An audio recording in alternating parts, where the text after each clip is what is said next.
Pertama-tama seperti biasa kita bersyukur dulu, kita ucapkan alhamdulillah kepada Allah Subhanahu wa taala yang telah memberikan nikmat yang tidak henti-hentinya kepada kita, baik itu nikmat jasmani, rohani, dan lain sebagainya. Walaupun banyak bermaksiat, tapi Allah tetap memberikan nikmat-nikmatnya yang tidak terhingga.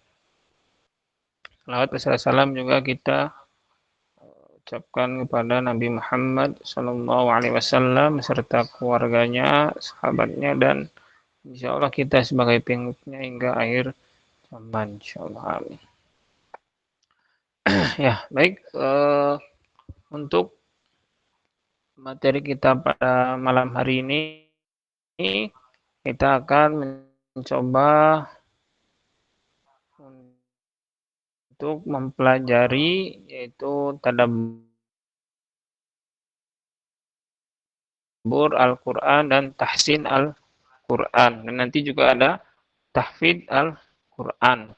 Kalau ini kan karena materinya masih surat Al-Fatihah ya. Insya Allah surat Al-Fatihah sambil kita benarkan bacaannya, sambil kita juga hafalkan, sambil kita tadabbur maknanya.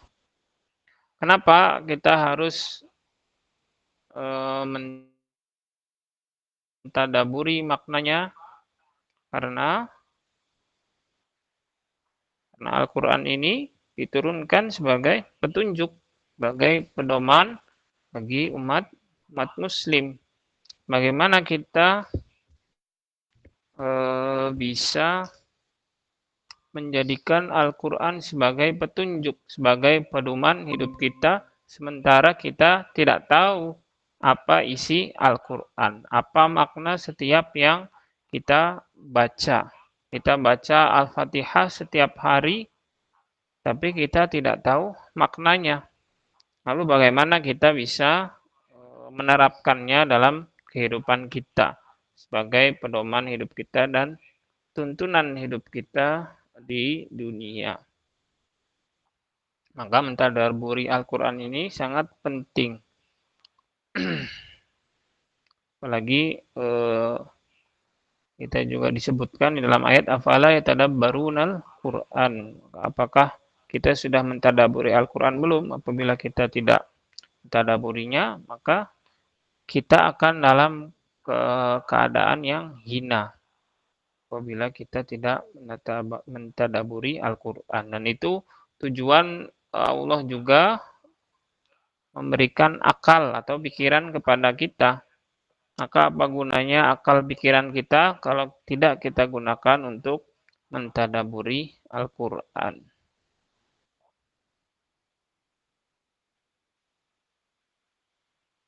Selain itu, kita juga nanti akan benarkan bacaannya ya.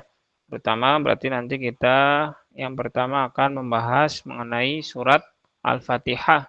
Yang dimana surat Al-Fatihah ini sangat penting di dalam Al-Quran. Karena dia termasuk ke dalam syarat sah salat.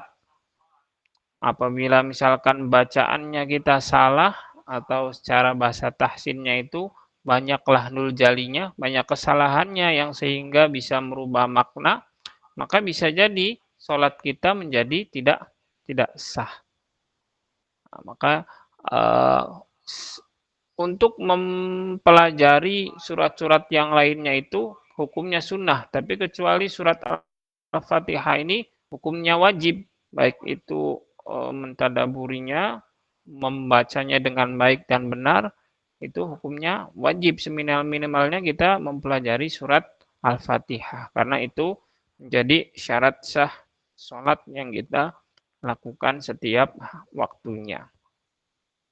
Nah, maka nanti diharapkan setelah kita mempelajari materi hari ini dan kedepannya, kita bacaan minimal Al-Fatihahnya kita sudah benar, sehingga kita sholat lebih yakin lagi dalam membaca Al-Fatihahnya, dan juga kita mengetahui maknanya, sehingga kita bisa menikmati, kita lebih khusyuk lagi, lebih merasakan Allah bersama kita ketika kita sholat di dalam membaca Al-Fatihah di dalam sholat.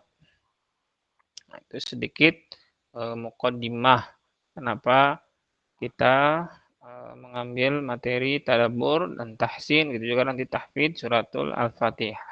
Dan nanti insya Allah apabila sudah selesai nanti surat Al-Fatihah, maka bisa juga nanti berkesempatan untuk mendapatkan sanad ya.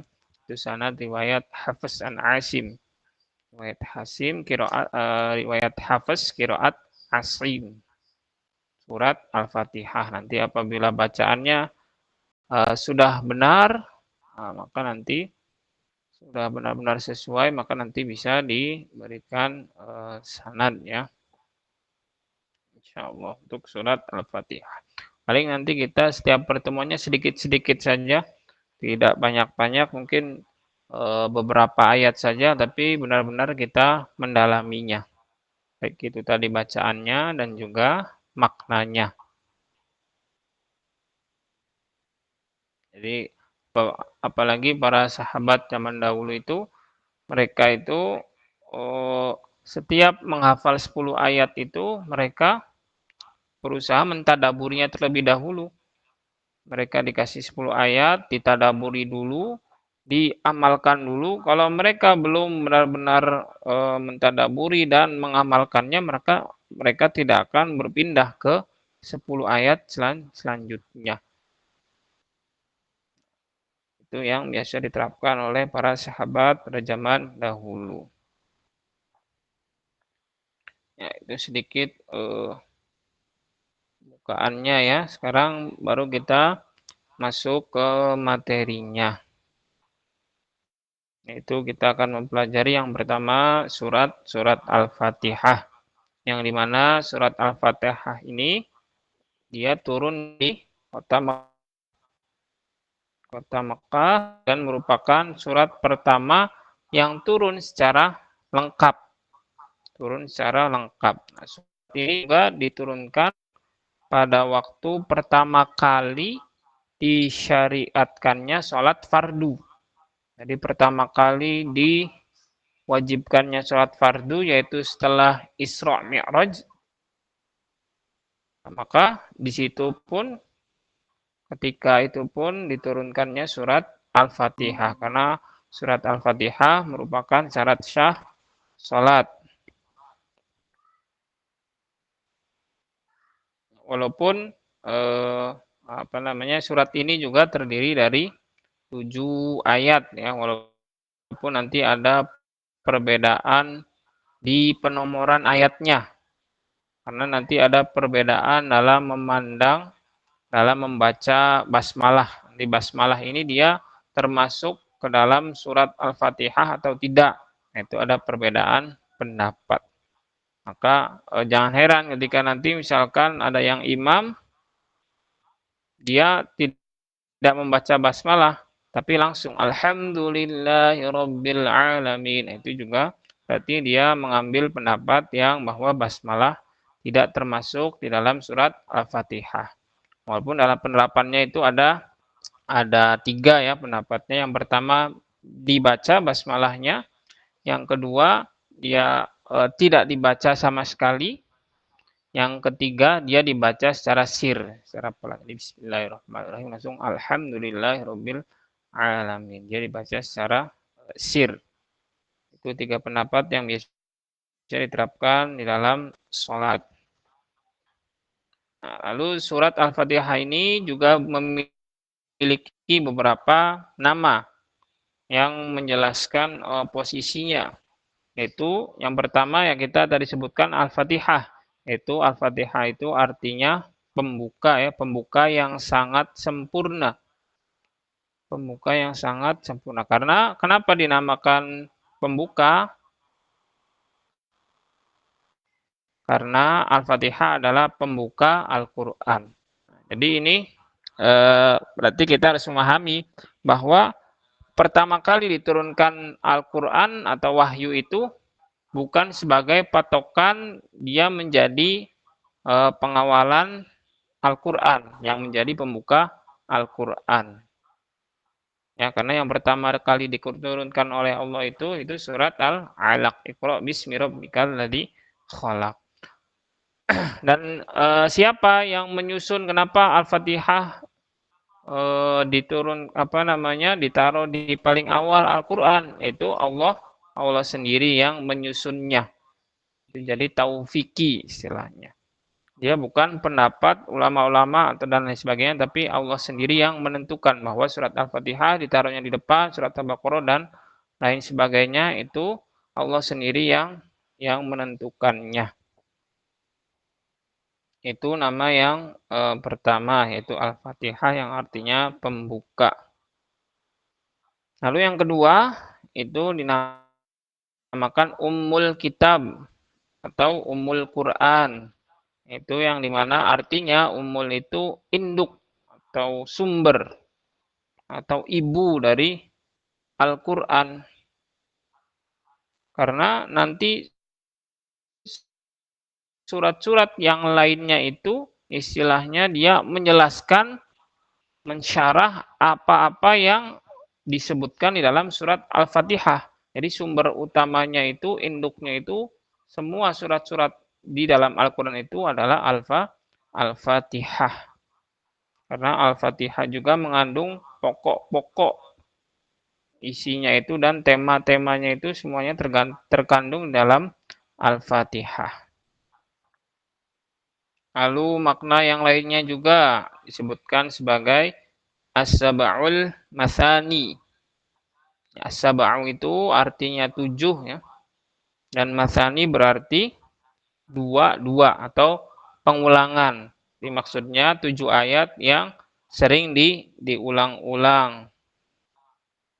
Kenapa? Karena di dalam sholat kita pasti setiap sholat membaca Al-Fatihah. Kita mengulang-ulang surat Al-Fatihah.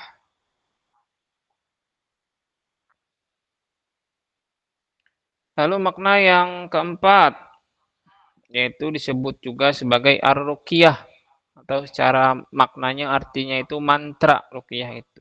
Kenapa? Yaitu sebagai isyarat bahwa pembacaan dan pengamalan kandungan Al-Fatihah ini dapat mengantarkan kita kepada kesembuhan dan dapat dijadikan sebagai semacam mantra lah untuk segala persoalan di hidup kita. Nah, yang ini juga nanti berkaitan dengan nama lain dari Al-Quran, yaitu Asy-Syafiyah, yang berarti Al-Quran juga bisa sebagai penyembuh. Maka kadang kalau kita sedang sakit, tidak apa-apa, kita menaikkan sendiri, kita membaca Al-Fatihah, lalu kita usap-usapkan di daerah yang sakit. Atau bisa membacanya dengan media air putih. Kita bacakan Al-Fatihah, lalu kita minum. Tapi tetap kita meniatkan semuanya itu kesembuhan hanya karena Allah Subhanahu wa taala.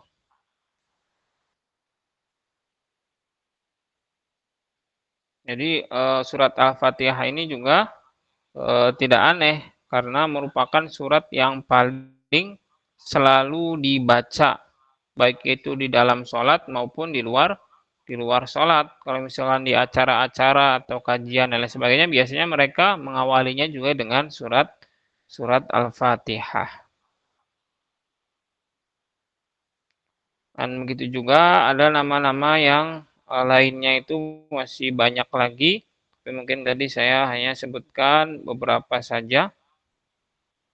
Karena nanti akan lumayan panjang ya kalau disebutkan semuanya. Bahkan menurut Quraisy Shihab itu bisa ada 22 nama-nama di surat Al-Fatihah. Jadi lebih dari 20. Nah, nama-nama yang disebutkan tadi itu semuanya menggambarkan keagungan Al-Fatihah yang menjadikannya menjadi tempat yang istimewa di dalam masyarakat Islam atau umat Islam dan menjadi bacaan sholat yang paling utama tadi ya. Lalu kenapa surat Al-Fatihah ini surat yang dipilih di dalam sholat? Kenapa tidak surat yang lainnya? Yaitu karena surat ini mengandung akidah Islam atau tauhid secara global, secara umum, dan juga mencakup segenap semua rasa, arahan dan lain sebagainya, itu semuanya sudah termaktub, tercantum semua di dalam surat Al-Fatihah. Yang sebagaimana disebutkan juga oleh Allah, yaitu dalam hadis qudsinya yang artinya, wahai Nabi Adam, aku untukku, 3 lagi untukmu. Sedangkan yang 1 untuk kita bersama. Adapun yang 3 untukku, yaitu adalah ayat Alhamdulillahirabbil alamin arrahmanirrahim dan maliki yaumiddin, itu untuk Allah. Dan yang 1 untuk kita bersama itu iyyaka na'budu wa iyyaka nasta'in. Nah, dari pihakmu melakukan ibadah, sedangkan dari pihak Allah, yaitu pihakku itu maksudnya kita umat muslim, dan dari pihak Allah itu memberikan pertolongan. Jadi ketika kita ibadah, maka kita akan ditolong oleh Allah. Adapun yang 3 untuk kita sebagai umat muslim adalah ihdinas siratal mustaqim, siratal ladzina an'amta 'alaihim ghairil maghdubi 'alaihim waladdallin. Nah, itu kenapa Al-Fatihah dijadikan surat yang wajib dibaca ketika sholat. Lalu ada juga sebuah cerita ketika Rasulullah SAW sedang duduk bersama para sahabat. Mereka saling mengingatkan tentang kefanaan nikmat dunia yang diberikan Allah Subhanahu wa taala kepada seluruh hamba-hambanya. Jadi saat itu mereka juga sedang membicarakan kekekalan, keabadian di akhirat, yaitu pahala bagi orang beriman dan siksa bagi mereka yang kafir. Nah, pada saat mereka sedang membicarakan kekuasaan Allah itu, tiba-tiba mereka mendengarkan sekelompok orang yang tertawa dengan riang sambil memukul-mukul genderang, Nah, mendengar hal itu, maka Rasulullah SAW bertanya, apa yang mengakibatkan penduduk Mekah begitu gembira? Nah, maka salah seorang sahabat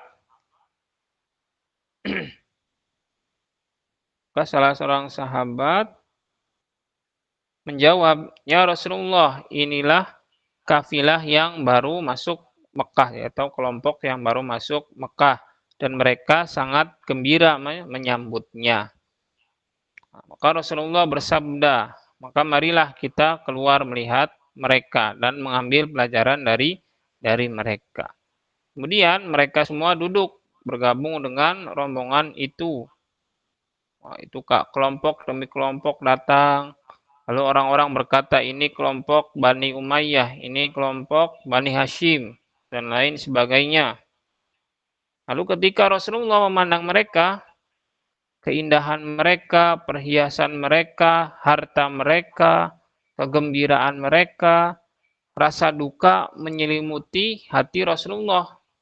Kenapa? Karena sahabat-sahabatnya itu semenjak dalam beberapa hari sebelumnya dalam keadaan yang lapar dan tidak menemukan sesuatu yang dapat mereka makan.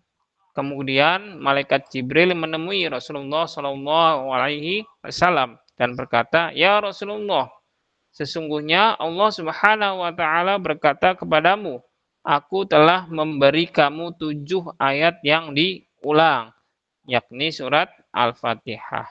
Allah mengharamkan pembacanya dari 7 pintu neraka Jahanam. Inilah obat dari segala penyakit kecuali kematian. Jadi penyakit semuanya bisa diobati dengan Al-Fatihah kecuali kematian. Tidak ada di dalam kitab-kitab surat-surat yang lebih utama daripadanya.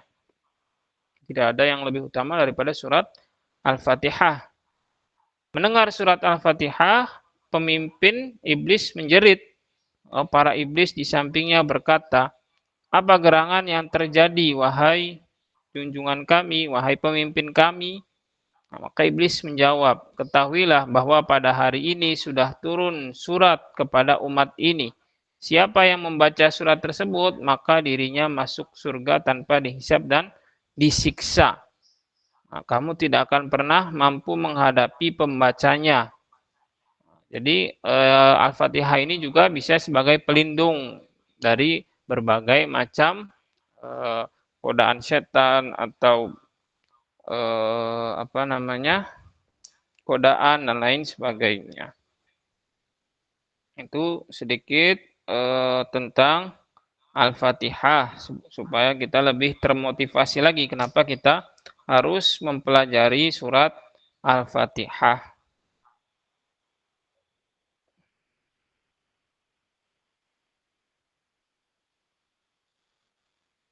Nah, baik, sekarang kita langsung masuk ke ayat yang pertama ya, makna ayat dalam surat Al-Fatihah dan bagaimana kita bisa meneladaninya atau menerapkannya, mengamalkannya. Karena tujuannya selain mentadaburi kita juga bisa mengamalkannya. Bagaimana sebelumnya juga sudah dijelaskan ya bahwa Al-Fatihah ini terdiri dari 7 ayat di mana dia mengandung intisari dari Al-Qur'an. Jadi yang ayat keseluruhannya itu berjumlah 6.000 lebih. Nah, dari 6.000 lebih itu semuanya itu merupakan penjelas atau syarah atas 7 hal atau 7 ayat ini yang diungkap di Al-Fatihah. Yaitu apa 7 intisari itu? Yaitu adalah tentang Allah, tentang ketuhanan, tauhid, Ar-Rahman, Ar-Rahim, Rob, Al-Malik, yaitu tentang sifat dan nama Allah. Yang biasa kita kenal dengan Asmaul Husna. Yaitu juga tentang alam. Alam dan segala isinya. Allah menciptakan alam dan segala isinya. Lalu juga tentang akhirat, yaitu dengan segala isinya yang gaib-gaib bagi kita seperti surga, neraka, dan lain sebagainya. Dan juga ada temanya itu materinya mustik ta'abudi, yaitu hak Allah untuk disembah. Jadi tauhid lagi ya, hak Allah untuk disembah dan kewajiban hambanya untuk menyembahnya. Itu sedikit tentang Al-Fatihah. Kita langsung masuk ke ayat yang pertama. Mungkin nanti kita satu ayat saja dulu untuk awal pembukaan ini. Yaitu ayat yang pertama, Bismillahirrahmanirrahim. Ya, Bismillahirrahmanirrahim. Walaupun ada beberapa pendapat, Bismillah ini dia bukan bagian dari Al-Fatihah. Kita coba sebelum kita jelaskan tadaburnya, maknanya, kita coba benarkan bacaannya terlebih dahulu ya. Saya contohkan, lalu saya akan jelaskan beberapa kesalahan yang sering terjadi ketika mengucapkan basmalah atau bismillah. Saya contohkan dulu. Bismillahirrahmanirrahim. Itu contoh bacaan yang benar ya. Lalu apa kesalahannya yang sering terjadi? Yaitu biasanya ketika di bi kita tidak menyempurnakan harokat kasrohnya. Jadi biasanya bismillah b, bukan bi lagi tapi jadinya b. Bismillah. Nah, itu biasanya sering terjadi. Kita sempurnakan kasrohnya. Yaitu kasroh dikatakan sempurna ketika kita menurunkan kita bi. Kita turunkan rahangnya. Walaupun tidak usah terlalu berlebihan. Yang penting kita turunkan rahangnya bi. I dibaca jelas i. Bismillah. Ya. Itu kesalahan yang pertama yang sering dilakukan. Lalu yang kedua, di sin. Bismillah itu sering kita melepasnya sehingga seolah-olah seperti memantul. Bismillah. Nah, bismillah. Padahal seharusnya ketika huruf sin itu tidak boleh dilepas, dialirkan karena dia sifatnya rokhwah. Itu suaranya mengalir. Jadi usahakan jangan terputus. Jadi bismi, bismi. Jangan juga kita berhentikan, jangan bismillah, bismillah. Nah, itu kan terputus. Nah, itu nanti secara sifat kurang benar. Karena dia sifatnya rokhwah, yaitu suaranya tidak terputus. Jadi harus langsung bismi, bismi. Nah, itu kesalahan yang kedua. Lanjut di huruf mim. Di huruf mim kurang lebih sama seperti yang huruf ba tadi. Biasanya kita sering tidak menyempurnakan kasrohnya. Jadi bismillah, millah, bukan millah, tapi millah. Jadi seperti e. Padahal harusnya dibaca secara sempurna. I dibaca i. Bismillah, millah. Ya, seperti itu. Kita lanjut lagi ke huruf lam atau lafadz Allahnya. Nah, ini juga harus dialirkan ya. Millah, millah. Jadi huruf la itu fathah akan sempurna ketika kita membuka kedua rahang kita. Bukan ke atas ya, bukan bismillah, la, tapi la. Kita ke samping. Jadi dibuka ke samping fathah itu. Bismillah, la, bukan la, tapi la, tipis ya, bukan tebal. Di bismillah, jangan juga diputus, jangan bismillah, tapi sambung, karena dia sifatnya tawassut. Bismillah, bismillah, la. La-nya juga dibaca jelas ya, jangan lo, jangan seperti oh bismillah, apalagi dibaca tebal, bacanya tipis. Bismillahirrahmanirrahim. Nah, di huruf H ini juga sama seperti yang tadi di huruf ba sama di huruf mim yang sering kesalahan, yaitu kasrohnya tidak sempurna. Jadi hi dibacanya hi yang jelas. Bismillahirrahmanirrahim. Jangan her, jadinya he, bukan hi lagi. Tapi disempurnakan. Bismillahirrahmanirrahim.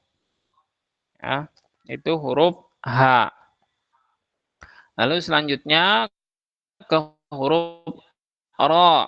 Nah, huruf ro biasanya yang sering terjadi itu dia ro-nya tidak tebal, menjadi tipis. Harusnya dia sifatnya tebal ya, karena dia berharokat fathah, maka dibaca tafhim. Ketika dibaca tafhim, maka pangkal lidah kita naikkan ke atas. Jadi hirroh, jangan hirrah, roh. Apalagi biasanya sering kesalahan mulutnya maju ke depan. Hirro, mulutnya malah maju ke depan.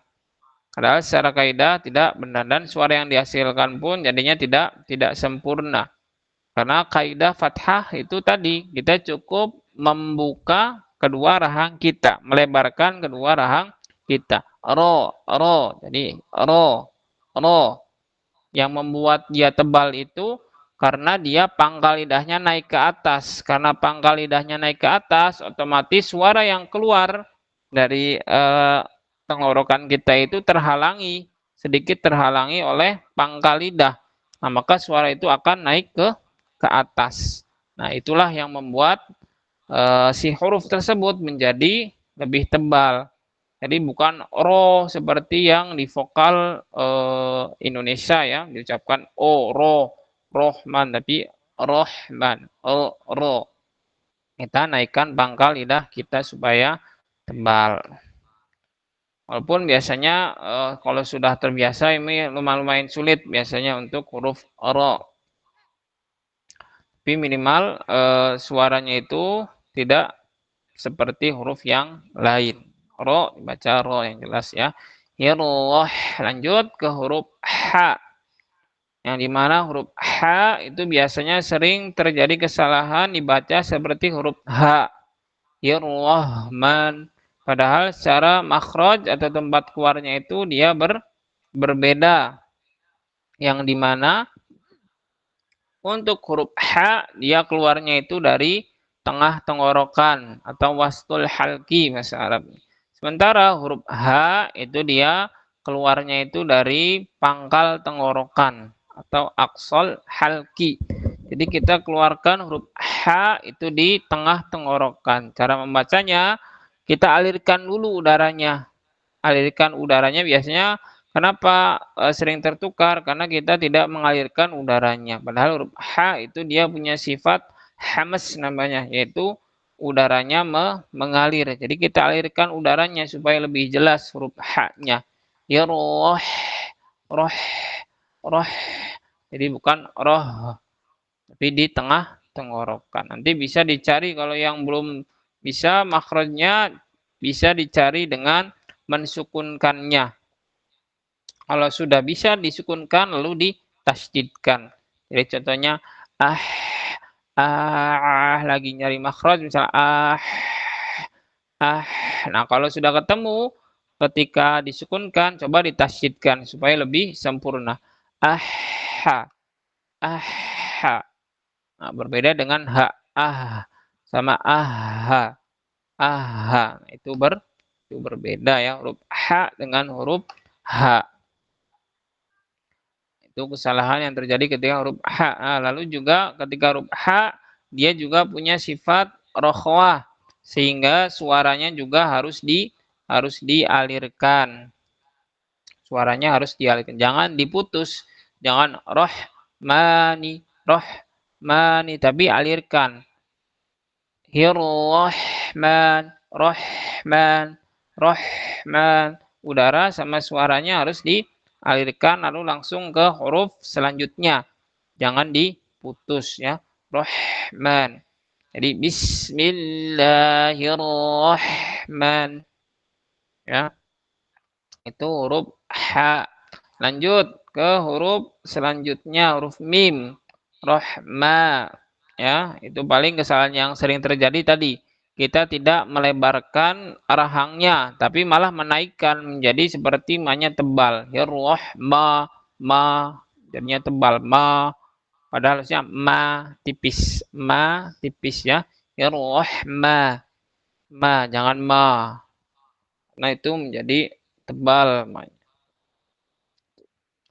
Lalu selanjutnya Rahmanirrahim. Ini biasanya sama kurang lebih seperti tadi. Kita tidak menyempurnakan harokat kasrohnya. Jadinya Nirrahman. Bukan Nirrahman tapi Nirrahman. Jadi disempurnakan kasrohnya. Rahmanirrahim. Niru. Sempurnakan dulu ninya. Niru. Jangan juga kita dikasih jeda. Misalnya niru. Ya, itu juga huruf H biasanya sering. Niru. Itu terlalu lama. Langsung. Hiru. Sama niru. Langsung. Niru. Jangan niru. Padahal dia satu harokat saja. Niru. Jangan dipanjangkan ya. Bismillahirrahmanirrahim. Huruf ro yang selanjutnya sama seperti tadi ya. Ro-nya dibaca tebal. Bismillahirrahmanirrahim. Nah, huruf H sama ya tadi keluarnya dari tengah tenggorokan. Hi sama disempurnakan kasrohnya. Him.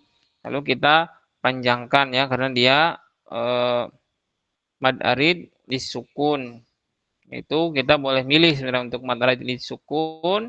Dia boleh panjangnya 2, 4, atau 6. Tapi biasanya yang paling sering digunakan atau biasa saya sarankan itu di 4 harokat. Him berarti ada 4 huruf diulang hi-nya. Hi. Jadi him atau 4 ketukan.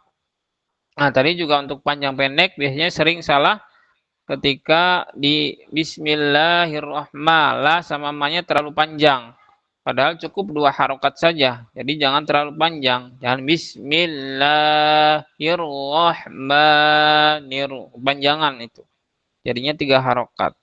Cukup 2 harokat saja. Bismillahirrahmanirrahim.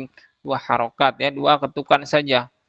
Jadi mimnya dihitung 1 harokat, yang a itunya juga 1 harokat. Jadi sudah 2 harokat manir. Maka biasanya kadang ada metode supaya lebih mudah diayun saja. La manir manirrahim, itu boleh diterapkan. Nirrahim. Lalu di huruf mim him.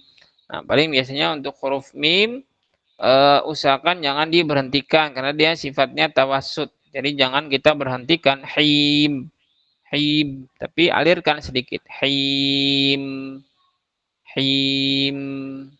alirkan sedikit karena dia punya sifat tawasud ya. Itu sedikit penjelasan untuk cara membaca basmalah yang baik dan benar ya. Saya coba ulangin lagi dari awal sampai akhir. Bismillahirrahmanirrahim. Nah, seperti itu ya untuk cara membaca basmalah yang baik dan benar. Barangkali ada yang mau nyoba baca? Ada yang masih hadir? Kalau mau coba baca, silakan. Bisa saya nanti sambil dibenarkan untuk bacaannya. Ada Bapak Sukarman. Mau coba Bapak Sukarman?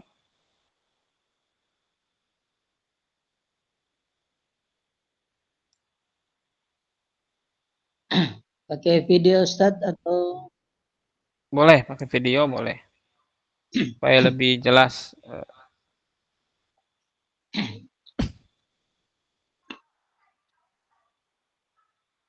Bismillahirrahmanirrahim. Coba ulang lagi, sekali lagi. Bismillahirrahmanirrahim. Nah, paling yang di rohnya itu alirkan lagi sedikit. Rahma.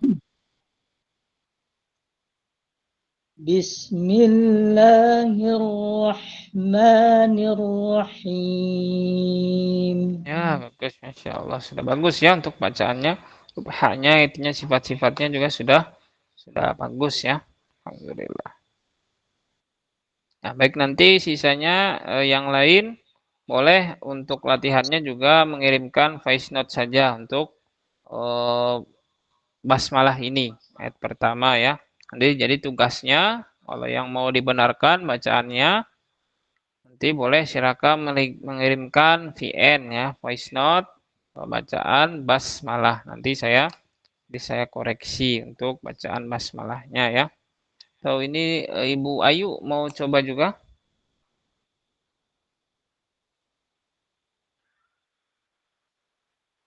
Ya, Ustaz. Silakan mau coba baca basmalah.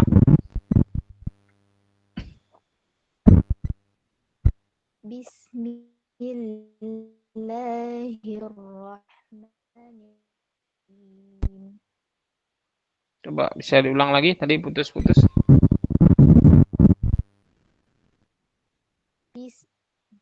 Bismillahirrahmanirrahim. Ma-nya masih terlalu panjang, lalu alirkan lagi. Bismillahirrahmanirrahim. Itunya juga dialirkan. Ha sama sinnya. Bismillahirrahmanirrahim. Ya, untuk panjang pendeknya sudah benar. Paling tadi tinggal latihan tadi ya, dialirkan. Karena dia sifatnya rokhwah, maka jangan bismillah tapi bismillah dialirkan. Supaya apa? Supaya untuk membedakan dengan huruf-huruf yang sifatnya itu dia tidak mengalir suaranya. Contohnya hamzah. Kalau hamzah itu kan ba-sa, tidak bisa dialirkan. Ba-sa nggak bisa. Kalau misalkan kita membacanya sama seperti yang hamzah, bismillah, bismillah. Nah, itu berarti tidak ada nanti secara sifatnya tidak sempurna karena dia masuknya nanti ke syiddah nama bahasanya itu sifatnya kalau tidak dialirkan ya. Jadi nanti sambil nggak apa-apa. Sudah bagus bacaannya, paling tadi tinggal sifat rokhwahnya saja yang diperbaiki ya. Jadi dialirkan bismillah, alirkan sedikit saja walaupun jangan berlebihan, jangan terlalu banyak. Bismillah itu terlalu banyak. Sedikit saja. Bismillahirrahmanirrahim. Supaya membedakan dengan huruf-huruf yang sifatnya syiddah, yaitu suaranya tertahan. Ya, baik, paling karena sudah mau 8:30 ya, sepertinya untuk penjelasan tadaburnya, untuk basmalah, untuk tadabur dan maknanya mungkin kita lanjutkan di pertemuan selanjutnya ya, insya Allah. Nanti silakan bagi yang tidak hadir pun boleh silakan. Kalau mau dibenarkan bacaan Al-Fatihahnya, berarti sekarang tugasnya untuk basmalah terlebih dahulu. Boleh silakan mengirimkan VN ke nomor saya ya, atau ke nomor admin untuk dibenarkan bacaannya. Karena nanti syarat untuk mendapatkan sanad surat Al-Fatihah juga tadi yang sudah mengirimkan bacaannya dan sudah dibenarkan. Jadi sampai benar dulu bacaannya, baru nanti bisa saya berikan sanad riwayat Hafiz an Asim untuk surat Al-Fatihah. Ya, baik, paling untuk kelas kita pada malam hari ini cukup. Barangkali ada yang mau ditanyakan dulu, silakan sebelum ditutup.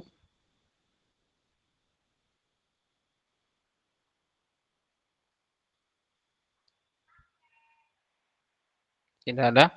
Ya, kalau misalnya nanti ada pertanyaan, boleh juga bertanya di grup atau boleh bertanya langsung ke nomor saya ya, silakan. Ya, baik, kita cukupkan saja untuk halaqah pada malam hari ini. Semoga apa yang saya sampaikan bisa bermanfaat dan menjadi keberkahan bagi kita semua. Kita akhiri dengan hamdalah dan doa kafaratul majelis. Alhamdulillah rabbil alamin. Subhanakallahumma bihamdika asyhadu an la ilaha illa anta astaghfiruka wa atubu ilaik. Wassalamualaikum warahmatullahi wabarakatuh. Waalaikumsalam.